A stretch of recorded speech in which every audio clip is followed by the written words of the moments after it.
It's time for Fibber McGee and Molly.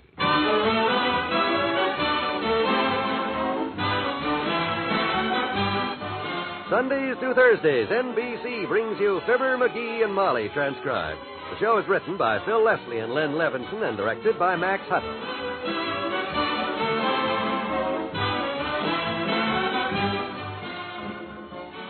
Let's see what's troubling the McGees tonight before we get into our story. Doggone your Aunt Sarah anyhow, Molly. How in Tunket does she expect anyone to read this postcard? Look at it. What's it say?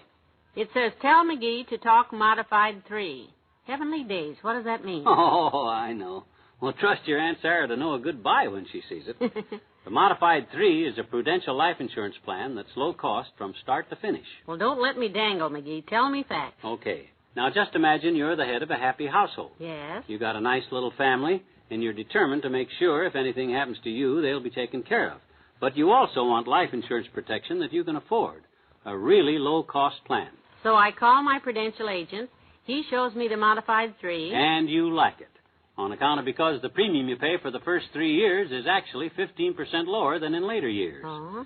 But then in those later years, the Prudential pays you annual dividends. And you can use these dividends to reduce the increased premium. So, folks, your prudential agent will tell you what you want to know about this low-cost modified 3 plan. Just call him today.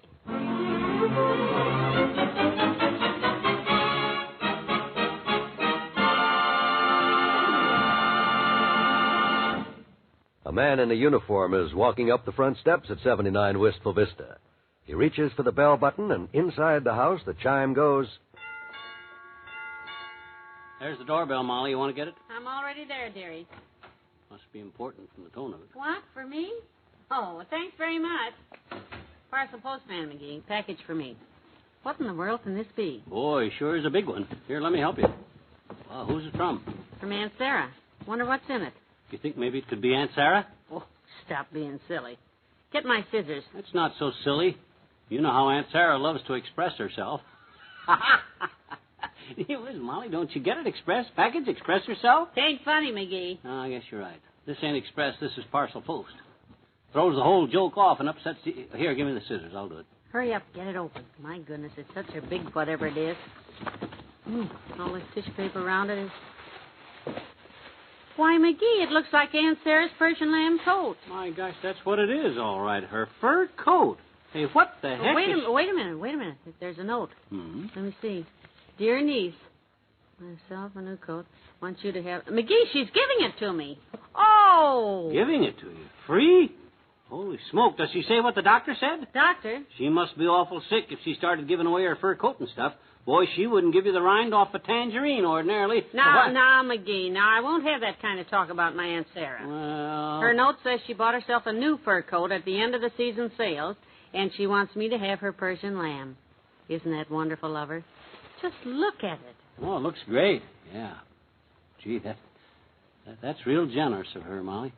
I'm going to have to take back a lot of things I said in the past about Aunt Sarah being stingy. You certainly are. I'll have to quit referring to her as that skin-fisted old tight-flint aunt of Molly's that's got a will of iron and a heart to match. Yes, you will. I'll have to quit telling people she's so tight that when she raises her eyebrows, it lifts her right out of her shoes. Yes. Now, I'm not going to go around saying she's got the first mortgage she ever foreclosed in a frame on the wall with a picture of the widow and the 3 orphans she foreclosed it on either, anymore. That's a terrible thing to say. I'm taking that stuff all back right now. Well, good. Taking back the time you said Aunt Sarah's the closest relative we've got, and I said we've got. Ha! She's the closest relative anybody's got. She's closer, I said, than the hands on a clock at high noon. I take that back.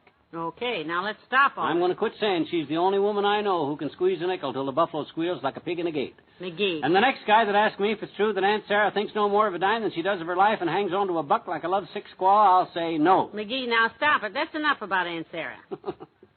Okay, kiddo. Turn around. Let's see how it looks. Boy. Like it? That's really swell. No kidding. I always told you to stick with me and someday you'd have a fur coat, didn't I? Yes, you did. Help me off with it, will you? It's pretty warm. Boy, this thing is heavy. Well, it's a winter coat, of course. Which reminds me, where'll we keep it this summer? And if you stay in the hall closet, you've just lost a dear, dear friend. No, I was going to suggest packing it in mothballs and putting it up in the attic. No. Send it back to Aunt Sarah till October? Of course not. Use it for a lap robe in the car during... No. Keep trying. You'll finally suggest yourself into the only answer. Cold storage for furs.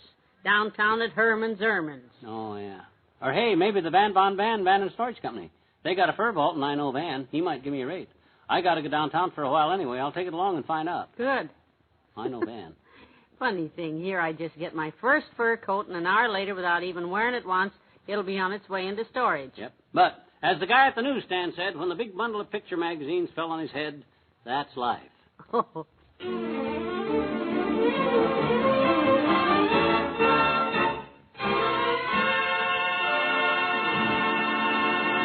Back to Wistful Vista in a minute. A college education is out of the reach of many young girls today, but there are other ways of preparing for a successful career. Ways that pay off while you're earning money and being self-supporting and independent. One of the best ways for a girl high school graduate to prepare for a career with a future is to enlist in the Women's Army Corps. The young woman entering the Women's Army Corps today must be highly qualified to be accepted. She is trained in the career field of her choice and receives promotions as she earns them, plus opportunities to travel, make new friends, and pursue college-level courses at Army education centers. If you are a high school graduate looking around for a foothold on the business or professional ladder, you'll be wise to explore the many advantages of serving with the Women's Army Corps. Your local recruiting officer will be glad to give you complete information. Serve your country and at the same time prepare for a future by joining the Women's Army Corps.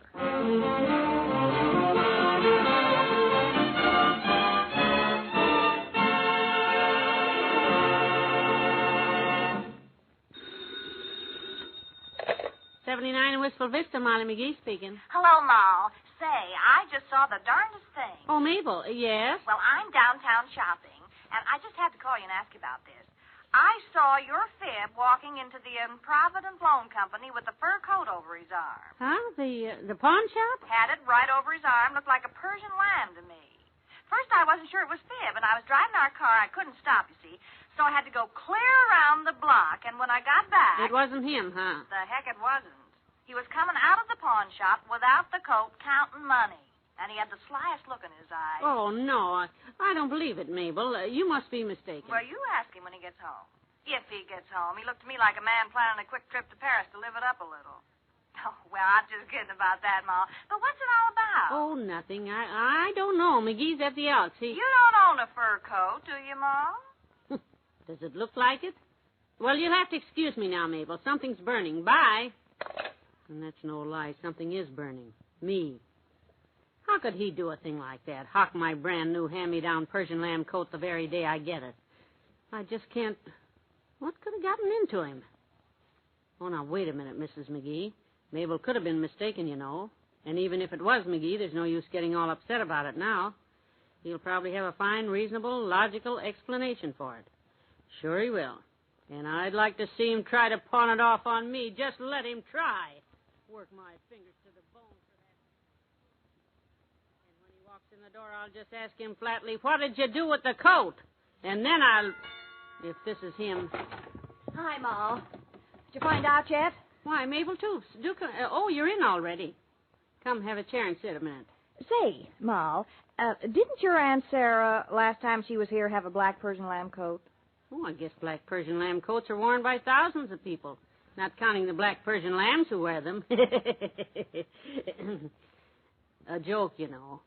Ma, I've got a sneaky feeling you're holding out on me. Like I always say to my little Willie when he clams up and freezes his jaw. Come on, spit it out, kid. Well, frankly, I'm puzzled about what you told me on the phone, Mabel, and I can only figure one answer. Good. What is it? Somewhere in this city, there must be a man who looks so much like McGee that you thought it was him. Well, all I can say is you better watch out for that fella, Ma. He looks so much like Fib that even you'd take him for your husband. No, thanks. I've already taken one husband. For better or for worse. Oh, honey, I haven't upset you now, have I, with all this talk? Oh, no, of course not. Well, that's good. Well, I wouldn't have mentioned it, only, well, we're friends, Ma. And if you ever saw Mort walk into a pawn shop with a fur coat over his arm when I don't own a fur coat, I'd sure want you to tell me about it. Oh, and I would, Mabel. I would, immediately. You can depend on that. Yeah, and I deny it, of course, like any woman would. But, boy, I'd sure want to know about it. But look, I better run along now. You can't think with me gabbing like this. Well, if you must go, you must. Thanks a lot, Mabel. Oh, hi, kiddo. I'm home. Oh, hi, Mabe. You leaving? Oh, sit down and visit a while. You know something, Ma? That other fella and Fib, they even dress alike. Wear the same suit. Oh, really? Huh? Did I hear my name mentioned? Your name has been mentioned enough around here today to light up your ears like midnight in Las Vegas. You lost me, Mabe. What's this all about? Oh, nothing. Some silly coincidence, that's all. Not worth discussing. Is it, Mabel? Well, no, guess not. Well, I'll be trotting along now. Thanks for the invitation to stay, Fib, but in this case, two's company and three's none of my business. Try and phone me later, Molly, and tell me about, you know what. What goes on here? What the heck is you know what? Sit down, McGee. Uh-oh. Sounds like I was playing baseball and broke a window.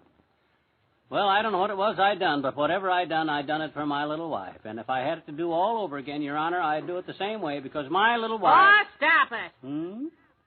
You just answer me one straight question. Did you or did you not take the fur coat Aunt Sarah just sent me down to the improvident pawn shop and hawk it?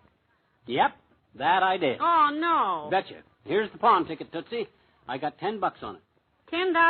Why, it must be worth at least 75 or 100. More. Guy offered to give me 100 on it, but I said 10 was enough. Here's the dough, kiddo, 10 singles. Heavenly days, McGee. Why in the world did you do a thing like that and then admit it? Admit it?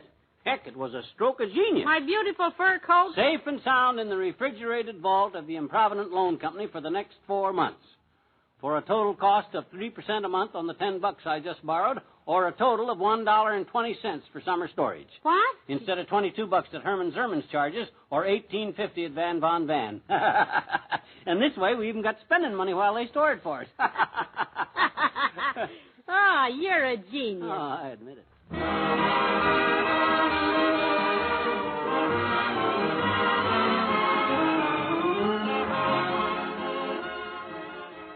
Fibber and Molly will be right back.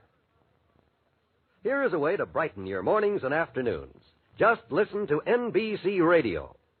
Morning listening favorites include the show with a heart, Strike It Rich, with Warren Hull as MC. There's also that fast and funny quiz show, The Phrase That Pays, that lets you play the game right in your own home and gives you a chance to win one of the many valuable prizes.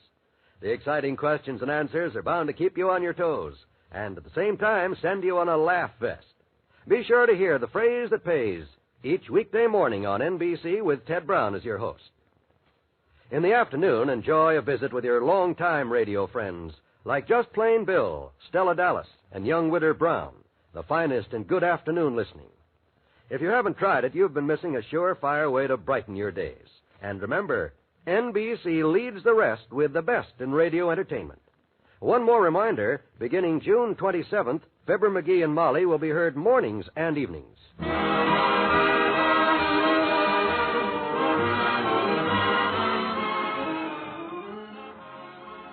Talked to Mabel Toops on the phone, dearie. Told her how you started my fur coat for the summer for 30 cents a month. What'd she say? She thought it was just a wonderful idea. Said she wishes she could do the same thing herself. What's keeping her from it? No nerve? No fur coat. Oh, good night. Good night, all.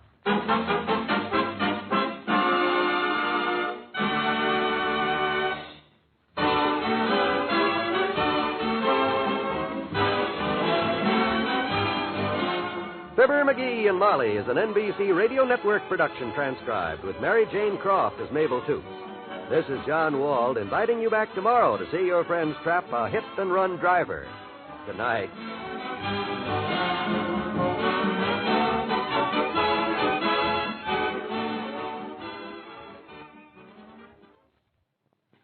Laugh with Throckmorton P. Gildersleeve, the great Gildersleeve, that is, tonight on the NBC Radio Network.